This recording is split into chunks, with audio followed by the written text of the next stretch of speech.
Ikaze kuri Rafiki podcast, ndizera ko mukomeje kugira ibihe byiza kandi ko umunsi ukomeje kubagendekera neza cyane. Podcast yacu y'aya manywa nkaba ngira ngo twongere duhere kuri iyi ntsinzwi ikomeye cyane ya Benjamin Netanyahu. Iyi ni intsinzwi ikomeye cyane, umuntu ashaka yavuga ko Netanyahu akubitiwe ahareba inzega ahangaha muri Gaza. Kubera ko uyu yambutse imipaka avuga ko agiye gusenya Hamas. Uyu munsi urebye uburyo Hamas imeze, uyu munsi bagiye gushyira umukono ku masezerano, Hamas n'Abanyamerika uyu munsi baremeza ko ikomeye kurusha uko yari imeze ibitero by'Abanyayisiraheli bitaratangira. Ikindi kintu gikomeye cyajyanye Netanyahu ahangaha muri Gaza ni ukugarura imfungwa. Imfungwa byaramunaniye kuzigarura, agiye kuzibona n'ubundi biciye mu mishyikirano, kuko n'abangaba babafata bababitse kugira ngo bazabakoreshe mu mishyikirano. Hamas rero ibashije kubika izi mfungwa muri Gaza. Israel igaba ibitero igihe kigeze ku mezi 15 ikoresha intwaro zayo n'iza Leta Zunze Ubumwe za Amerika, ariko yananiwe kurokariza ahantu izi mfungwa ziri nguze izibohoze. Uyu munsi igiye kuzibona binyuze mu mishyikirano.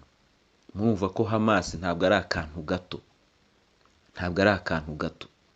Ahangaha rero Netanyahu aratsinzwe cyane. Iyi ntsinzwi ikaba imusigiye n'ibirego by'urukiko mpuzamahanga, nubwo uru rukiko ari zezenge, ariko ibi birego birahari, izi mpapuro zarasohotse zirahari.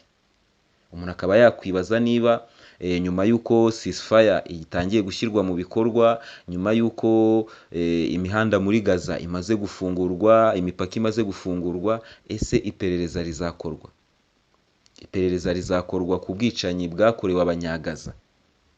Iyi miryango mpuzamahanga yavugaga ko yabuze uburyo bwo kwinjira muri Gaza, izi nkiko mpuzamahanga zavugaga ko zabuze uburyo bwo kwinjira muri Gaza. Ese iperereza noneho rizaza rikorwe, bigaragare neza, noneho mu bitugaragarize neza, cyangwa birarangiye agakino muragakina? Ahangaha rero Netanyahu aratsinzwe. Ahandi hantu Netanyahu atsinzwe n'amashumi ye ni muri iyi nyanja itukura, mu nyanja y'umutuku. Ahangaha naho baratsinzwe kubera ko Abahutizi bagitangiza ibitero kuri Israel, Abanyamerika bazanye ibikangisho byabo. Murabyibuka amakuru hirya no hino arimo gucicikana ngo Abanyamerika bamanuye amato kabuhariwe, za aircraft carrier, za zindi nini cyane zitwara indege kabuhariwe, ngo baje guhabura Abanya-Iran, baje guhabura Abahutizi. Ibi barabizanye, ntabwo byigeze byimpressiona aba Bahutizi. Abahutizi bagabye ibitero ku mato yose afite aho ahuriye na Israel muri iyi nyanja y'umutuku.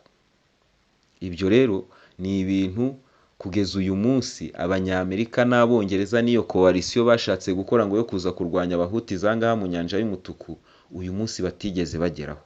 Abahutizi nibaza guhagarika ibitero byabo kuri Israel, mu by'ukuri nabo baraba batsinze, kuko icyabajyanye muri iyi ntambara, icyatumye batangiza ibitero byabo kuri Israel, mu by'ukuri ni ukubera ko Israel arimo gukora ubwicanyi ahangaha muri Gaza. Aho naho baratsinzwe.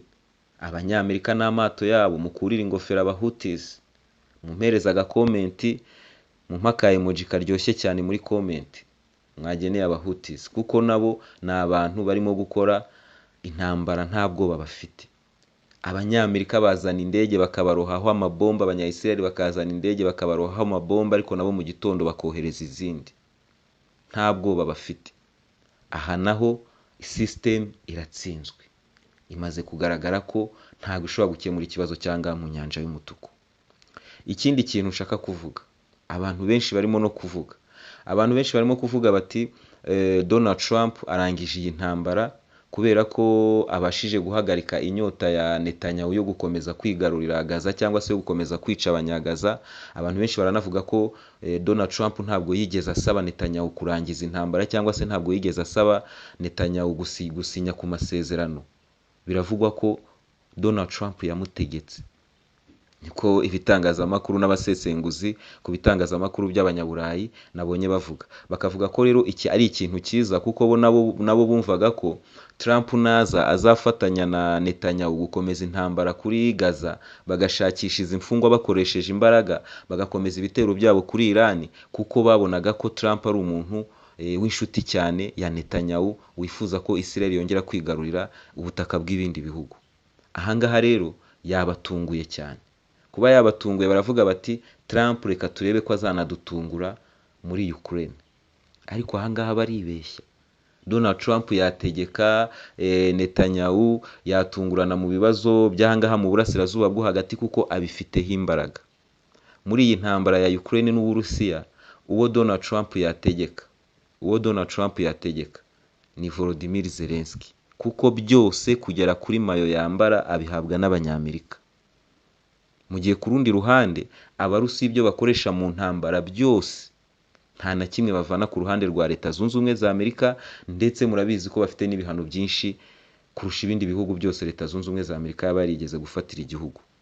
So rero nta presiyo n'imwe Donald Trump yashyira kuri Vladimir Putin. Ni nayo mpamvu Kirog, uyu nguyu Donald Trump yashyizeho kugira ngo akemure ibibazo bya Ukraine n'Uburusiya, nawe ubwe yavuze yuko iki kibazo cya Ukraine n'Uburusiya kizamara igihe, ntabwo ari ikibazo cyahita gipfa gukemuka.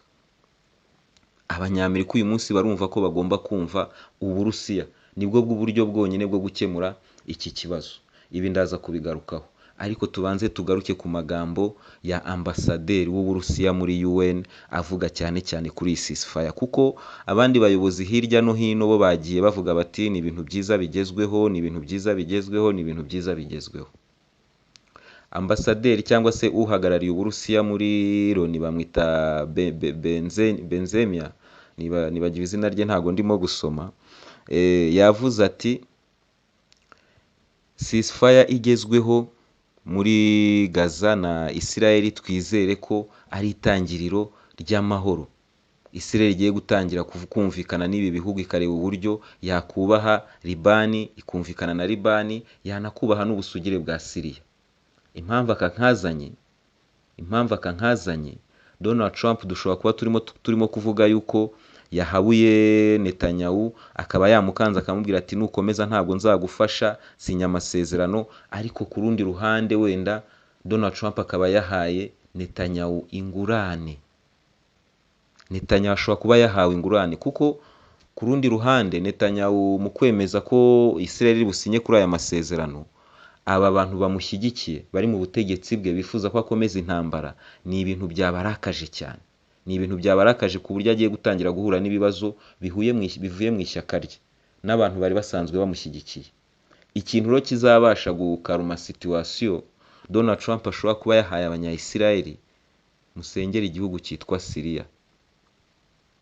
Musengera igihugu cyitwa Syria, kuko bashobora kuba babibonye ko kwigarurira Gaza ni ibintu bitarimo gushoboka, ni n'ibintu birimo kwambika Leta Zunze Ubumwe za Amerika isura mbi, ni ibintu birimo gukomeza kwambika isura mbi Israel, kuko ubwicanyi irimo gukora biragaragara ko abanyagaza ntaho bateze kuzahungira, kiri kubishuka bamara. Nta muntu uteze kuzabakira, ibihugu byose byabafungiye imipaka byaravuze biti nimuhunga bizaba birangiye Gaza, bizaba birangiye, izaba igiye. So ibi nabo barabibonye kandi bakabona ko badashobora kubica kugeza ku wa nyuma, kugeza uyu munsi. Icyo bagiye gukora ni iki? Ni uguha abanyagaza agahenge, noneho hakurya hamwe hari akavuyo, ibintu bitarasobanuka muri Syria. Donald Trump akabwira Netanyahu ati wowe genda wifatire noneho Golan High, uhite abantu yanex imipaka we expanding, ngewe nzabisobanura. Ceasefire ntabwo aba ari amahoro. Ibirimo indani byatumye iyo ceasefire igerwaho nibyo bintu biba biteye ubwoba, kuko uburyo Netanyahu ahindukira agahita asinya, simpamya ko ari Donald Trump umukanze gusa. Simpamya ko ari Donald Trump umukanze, kuko nawe simpamya ko afite izi imbaraga zo kumukanga ngo sinya amasezerano mu gitondo agahita yasinya.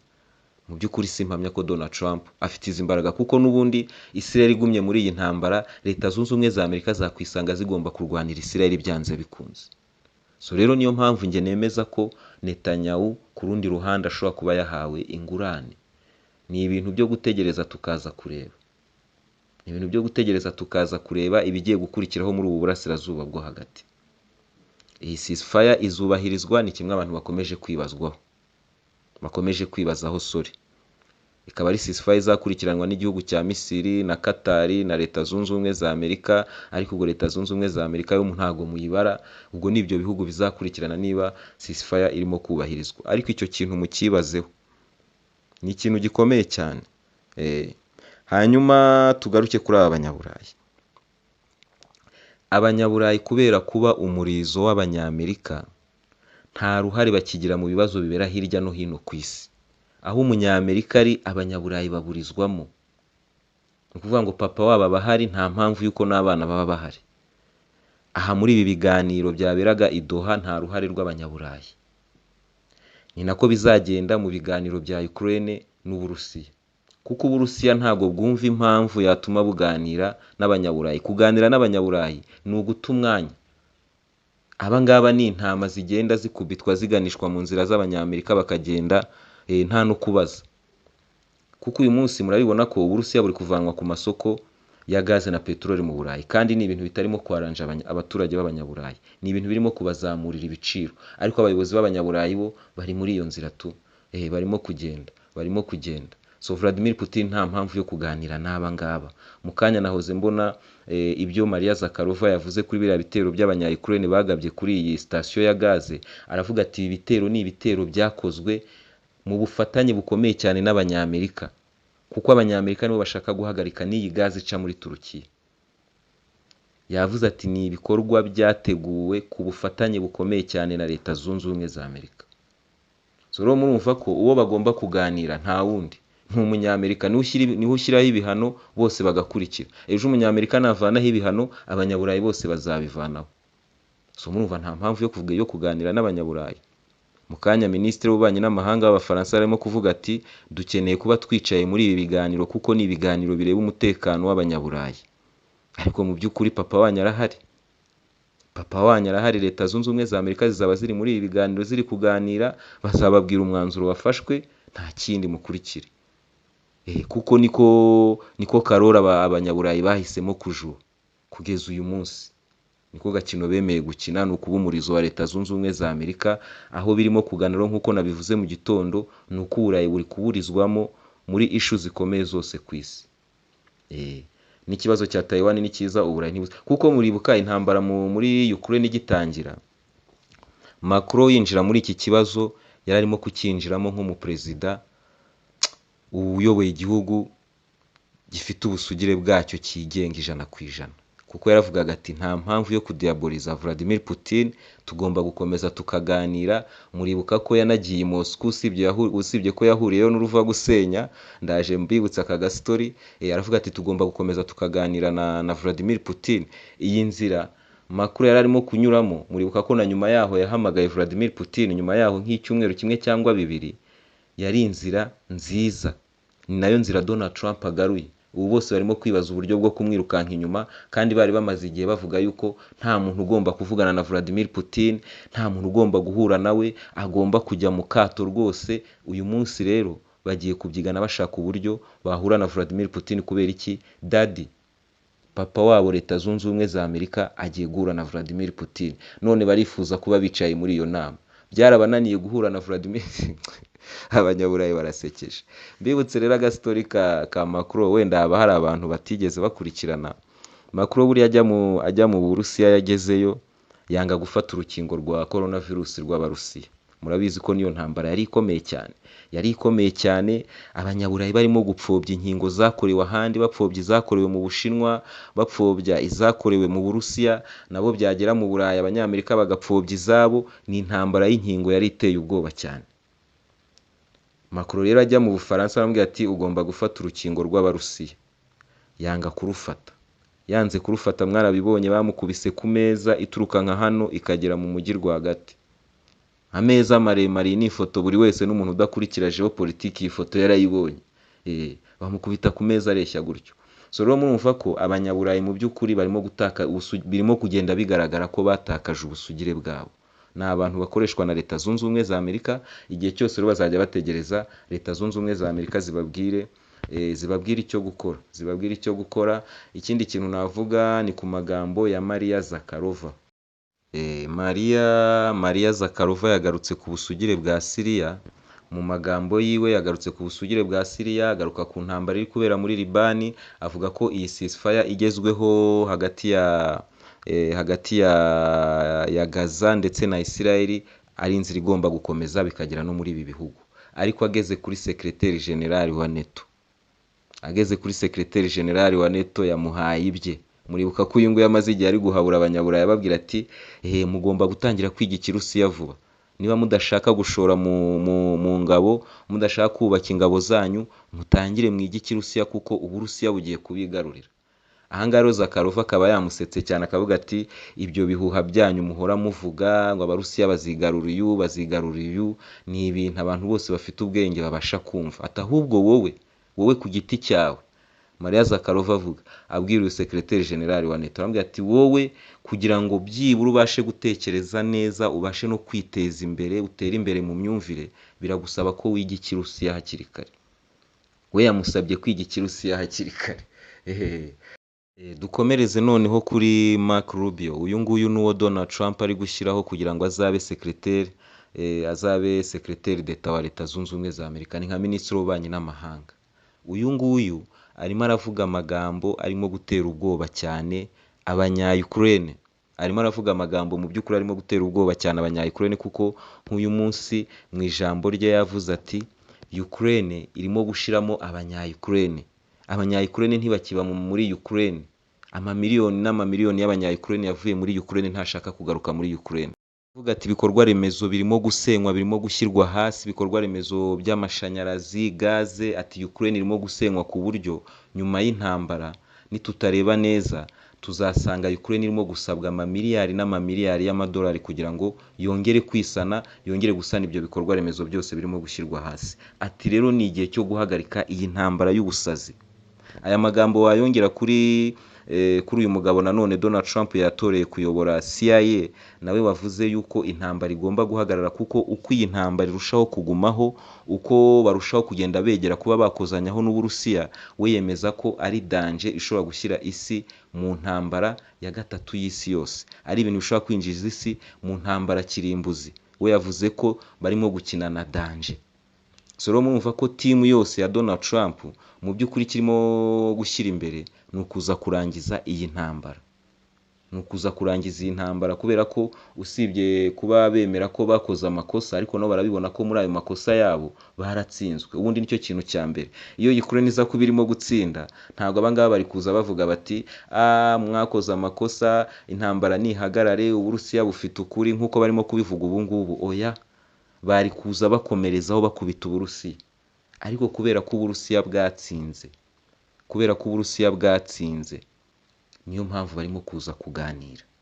Intambara bashaka kuzana yo gukenesha Uburusiya, yo gusenya Uburusiya cyane cyane, ariko target y'abanyamerika ya mbere buriya yari yo kuvanaho Vladimir Putin. Iyi target rero nabo bamaze kubibona ko bayinaniwe. Iyi ntambara iri kubatwara amafaranga menshi. Nahoze mbona Lavrov mu magambo yaravuze ati amafaranga United States cyangwa se Leta Zunze Ubumwe za Amerika zimaze guhomba muri izi nkongi gusa ni amafaranga agera muri miliyari 150. Ni amafaranga arenze ayo barimo gutanga muri Ukraine. Ariko abanyamerika barimo kurira cyane kubera ibibazo bitandukanye leta yabo itarimo kubafasha. Aravuga rero Leta Zunze Ubumwe za Amerika zifite ibibazo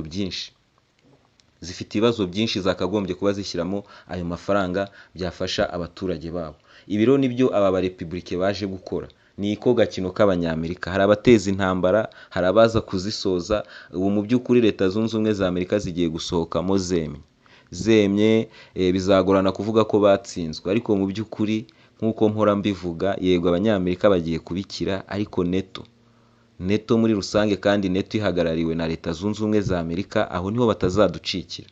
NATO yaratsinzwe muri Ukraine. Niyo Trump yaza akavuga ati twebwe twumvikanye na Vladimir Putin duhagaritse intambara ku masezerano, NATO yaratsinzwe muri Ukraine. Ahangaha rero nagira ngo mbereke aya masezerano barimo kugenda baganira, cyane cyane bavuga ko bagomba kohereza ingabo muri Ukraine zo kurinda imbibi zigabanyamo Uburusiya na Ukraine. Murabizi ko na Starmer, minisitiri w'intebe w'Abongereza, ari ahangaha muri Ukraine, hari agiye kuganira ngo yagiye kuganira na Zelensky ngo bagiye kugirana amasezerano ngo y'imyaka 100. y'imyaka ijana. Ubwongereza niba hari ibihugu byaraburije muri iyi ntambara ya Ukraine, byagaragaye byagiye ku mugaragaro, Ubwongereza nabwo burimo. Ubwongereza nta gisirikare Ubwongereza ubutandukanyije na Leta Zunze Ubumwe za Amerika ubundi ni akana nk'utundi twana. Aba nabo bari mu bantu bagaragaye. Ubu rero ukibaza ngo ayo masezerano y'imyaka ijana ngo baje gusinyana na Ukraine, yavugaga ati Vladimir Putin agomba kubibona ko Ukraine irimo kugenda yegera abandi bashuti bashyashya. Ati ni partnership y'imyaka ijana, nta kintu Uburusiya buzakora ngo wihagarike. Ahubwo se Ubwongereza buzakora iki kugira ngo buhagarike Uburusiya? Nicyo kibazo nyamukuru nabaza Stama ahangaha. Abongereza bakora iki kugira ngo bahagarike Uburusiya? Aya masezerano se basinyanye na Ukraine bagiye kohereza ingabo base zize gutabara Zelensky ko ibintu bimumereye nabi? Aya masezerano arahagarika iki ku byo Abarusiya barimo gukora muri iyi ntambara? Ibintu byo kwifotoza by'Abanyaburayi, noneho na Zelensky ukomeza kubyemera, nibyo bintu Abanya-Ukraine barimo kuzira. Abanya-Ukraine bizeye amafoto, bizeye ko barimo kudiringana n'abantu bazima, ariko nta bantu barimo kubifotorezaho. Kambereke ku ikarita ibyifuzo by'Abanyaburayi bitazakunda. Iyo ni ikarita ya mbere. Murabona uwo murongo, aho ngaho niho bashaka guhagarikira intambara. Uburusiya bukajyana hariya, bwamaze gufata, noneho n'Abanya-Ukraine bagasigara hakurya y'uwo murongo. Kambashyire noneho indi karita. Indi karita irabereka uburyo Abanyaburayi bagomba gupanga ingabo kuri uyu murongo. Murabibona guhera ruguru ingabo z'Abongereza, hari n'amakarita ari gusohoka mu Bwongereza yerekana ahantu ingabo zabo zizaba ziri. Kuri uyu murongo wose hakaba hari ingabo z'Abongereza, hanyuma hakaba na air defense system. Niba muri kubibona ku ikarita, ahantu inyuma hari utudomo n'utuntu tw'udufresh tuza muri Ukraine, aho ngaho ngo ni air defense system z'Abanyaburayi ziri muri Polonye, ziri muri Romania, zizajya zirinda ikirere cya Ukraine kiri muri ako gace, aho ingabo za Ukraine zizaba zirimo kwitoreza, kugira ngo Abarusiya batarasa ku ngabo za Ukraine ziri mu myitozo. Ahangaha ngo bazakoresha air defense system z'Abanyapolonye n'Abanyarumaniya. Izi air defense system Abanyaburayi sinzi impamvu bakemera ko zikora, zabuza Uburusiya kuba bwarasa ahangaha muri ibi bice. Bajye batekereza kuri Oreshnik, batekereze kuri izi hypersonic, batekereze no kuri test Abanya-Israel bamaze igihe bahura nayo ya Palestina kabiri, ubundi bibaze ko izi air defense, bongere bibuke ko izi air defense systems zabo nta kintu zahagarika. Ibi rero ni ibyifuzo by'Abanyaburayi. Ibi ngibi n'Abanyamerika ntago barimo kubivuga cyane, kuko barabizi ko Vladimir Putin ntiyabyemera. Abanyaburayi mu mivugire yabo no mu migirire yabo muri iki gihe bameze nk'abantu barimo kugaragaza ko hari akabaraga bagifite muri iyi ntambara ya Ukraine, ariko mu by'ukuri nta kabaraga. Ibyo ni ibintu Abarusiya batazemera. Hanyuma tuve ahangaha twikomereze Maria Zakharova twamuganiriye, ahubwo reka tujye kuri Mariana Bazugraya yerekanye video mu kanya. Ndumva nangiye kwisharinga kuri Telegram, abariyo baraza kuyibona. Yasohoye hanze video ari mu birindiro bya za Pokrovsk, ariko ni video yafashe kera kuko yari ari mu birindiro byigaruriwe n'Abarusiya. Muri buki inkuru twanayiganiriyeho. Maria Zakharova yagiye gusura ibirindiro, asura ngo kilometero na kilometero by'ibirindiro byubatse biteguye neza. Ibi birometero byose ingabo z'Uburusiya zabyigaruriye zitarashe. Iyi nkuru yongeye kuyigarukaho, avuga uburyo yageze muri ibi birindiro agasanga nta musirikari n'umwe. Ukraine yabuze umusirikari n'umwe wo gushyira muri ibi birindiro. Murumva ko ni ikintu cyongera kugaragaza ko mu by'ukuri Ukraine nta gisirikare ifite ishaka yakwemera ikayamanika igishoboye, kuko mu by'ukuri ibigiye kuyibaho muri iyi minsi igiye gukurikiraho ni ibintu bikomeye cyane. Kuko murebye umuvuduko w'ingabo z'Uburusiya, tugiye kubireba nitugera no ku mirongo y'urugamba, ni ibintu bikomeye cyane kuri Ukraine, ntago izabivamo bino bintu. Hanyuma dukomereze kuri opposition y'Abanyapolonye. Uhagarariye opposition, ubwo nuteganya kwiyamamariza kuyobora Polonye, uyu nguyu yareze Zelensky cyangwa se yamaganye Zelensky, avuga ko arimo kwivanga mu matora y'Abanyapolonye. Ibintu byo kwivanga mu matora rero Abanyaburayi batangiye kubishyira ku rundi rwego. Uravuga ku muntu ngo wivanze ku matora, wavuga ku muntu gato ngo wivanze mu matora, kandi bo bahora batuvugaho twavuga ntibatwumve kuko nta bitangazamakuru bikomeye dufite, ariko mu by'ukuri uyu yatabaje ati Zelensky yivanze mu matora kubera ko Zelensky, uyu mugabo kubera ko adashyigikiye ko Ukraine yinjira muri NATO, ni umwe mu bagiye bumvikana barwanya igitekerezo cyo kwakira Ukraine muri NATO. Zelensky yamubwiye ati wowe nutsinda amatora biragusaba ko utangira gutoza abanyapolonye, ni ukubatoza imyitozo yayindi karundura, kuko Uburusiya nibumara kudutsinda ni Polonye izakurikiraho. Murayizi ni indirimbo ya Zelensky yo gukanga abanyaburayi, ni hora ya Zelensky ashyiramo abanyaburayi igihe cyose akabumvisha ko nibatamurwanaho rwose ko ari we ngabo ibakingiye, iyo ngabo nihirima ikavaho abanyaburayi kazaba kabaye. Turimo gutera ubwoba abanyapolonye kugira ngo bazatore abo duhanganye. Ati rero wivanze mu matora. Ngibyo by'abanyaburayi barimo gutabaza cyane, ariko nanone iyi Union Européenne, uyu Secrétaire General wa NATO yavuze yuko ikomeye, ndetse na Tusk ku munsi w'ejo akaba yaravuze ko Union Européenne ikomeye kuri uyu munsi. Mu by'ukuri aba ngaba ubibazaho, ni nayo mpamvu barimo gutinya uwo ari we wese uvuga ku matora yabo. Barahahamutse, barimo kuva ku butegetsi ku bwinshi, no kuvuga ngo ababarwanya barimo gukoresha amakosa yose bakoze muri iyi ntambara ya Ukraine babahirika ku butegetsi. Ni nayo mpamvu ibitse yose baravuga bati wivanze mu matora. Bafite ubwoba bukomeye cyane, kuko ibiri sensible byo kuvugaho abaturage bakumva ni byinshi. So ntabwo bashaka umuntu uvuga. Nibyo biri muri Polonye, nibyo biri muri Union Européenne hose, nibyo biri muri Leta Zunze Ubumwe za Amerika. Mwumvishe no mu ijambo rya Joe Biden ryo gusezera, yagarutse cyane kuri social media. Muribuka ko yashwanye cyane na Mark Zuckerberg avuga ati wakuyeho icyo bita fast checking. Fast checking ni kwa kundi ujya gucekinga nk'ibintu muri Google cyangwa se kuri social media, ugasanga ucekinze ibintu urabibuze kandi biriho. Bafite ibintu bahisha ukabibura kandi biriho. Narababwiye ni nk'ubu ngubu kujya gushaka nk'ibifaru by'abanya-Ukraine byarashwe n'Uburusiya, cyangwa se ibifaru bya NATO byarashwe n'Uburusiya, amafoto kuri Google. Ni ikintu kigoye cyane. Ibyo bintu baba babihishe. Joe Biden agira ibibazo bya politike ubwo yatangaga imbabazi ku muhungu we, kandi mu majambo yagiye avuga mbere yaragiye yumvikanisha ko ibintu atazabikora. Ni ibintu abanyamerika bari barimo kuripostinga cyane. Ibyo rero Zuckerberg yamufashije kubihidinga ku buryo bitigeze bisirikira cyane ku mbuga nkoranyambaga. Murumva ko ari no kuburizamo ibitekerezo by'abantu. Ibyo rero Zuckerberg yavuze ko nawe agiye gukurikiza inzira ya Elon Musk, nta fast checking. Umuntu azajya yaprodinga ugenda ubisange hariya, hanyuma noneho niba waviratinze wenda rules baze kuguhana nyuma, ariko ntago bazajya bahidinga content nk'uko babikoraga ku busabe bwa CIA ndetse n'ubuyobozi bw'abanyamerika. Aba ngaba bakoze amakosa menshi, ntago bashaka abantu babavugaho. Tuve kuri iyi myivangire mu matora, dukomereze nanone ku gakuru. Ni agakuru kaje ngiye kwinjira ku mirongo y'urugamba, mwihangane nkababwire kuko nakasamutwe. Nakasamutwe rwose. Nizere ko mwakanze kuri like, inshuti zanjye mwese. Abashyashya ni karibu, mujye muza twiganirire, twisanzure muri comment, duhana ibitekerezo, twubaka Afurika yacu. Ku itariki 30 biteganyijwe ko uyu munyamakuru cyangwa se uyu munyamerikakazi bita Candace Owens, uyu nguyu biteganyijwe ko azashyira hanze documentary ndende n'ibimenyetso byose bigaragaza ko uyu Brigitte, umugore wa Emmanuel Macron, atari umugore ahubwo yari umugabo. Yitwaga Jean Michel Gronier, aza kwihinduza igitsina, afata izina rya mushiki we ngo witabye Imana ariwe Brigitte. Ariko ubundi nk'uko inkuru zivuga yuko uyu Brigitte ari Jean Michel Gronier wihinduye, agafata izina rya mushiki we wapfuye, noneho akitwa Brigitte.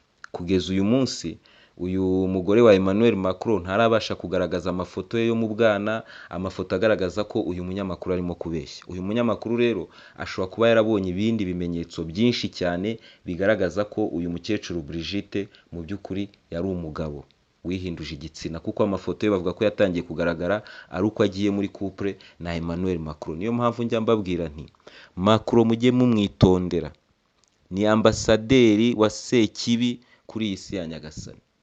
Nimureba ibintu yateguye muri Jeux Olympiques, mukareba ibintu yateguye uko imihango yagenze kose, muzabona ibintu biteye ubwoba muri iyi mihango, ntashobora gusubiramo aha ngaha mu mazina. So rero bakaba barandikiye uyu munyamakuru Emmanuel Macron n'umugore we, bandikiye uyu munyamakuru ngo bamushyiraho menace. Nabuze mbona video ziwe ari kuvuga ati ntago mu nkanga, urwandiko rwanyu nararubonye bavuga ko bazamukurikirana mu mategeko, ati ntago mu nkanga, inkuru ndazishyira hanze. Turategereje rero ku itariki 30 turebe Brigitte Macron uburyo yari Jean Michel Gronier akaza kwihinduza, ariko ni amayobera akomeye cyane. Njyewe amayobera ya Macron ahera mu kuba Macron ari umujene wagiye gushaka umukecuru, byonyine ni iyobera rikomeye cyane. Kubona umujene wo mu bogare ajya gushaka umugore w'umukecuru umurusha imyaka iri hejuru ya 15, 5, 6, 8 birashoboka.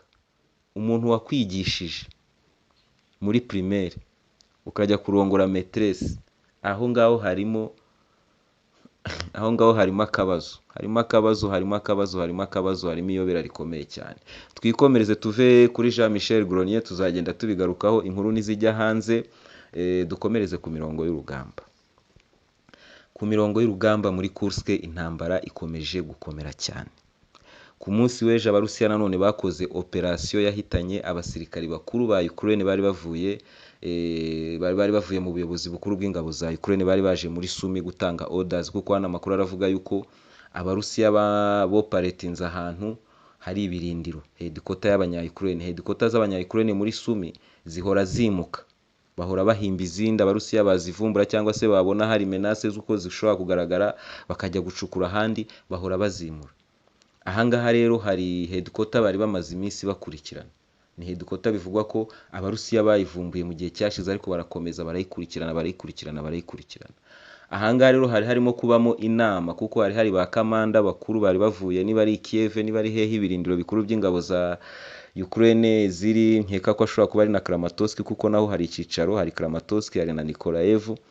Abangaba rero bari muri iyi nama, bakubiswe n'ibitero bikomeye cyane by'Abarusiya.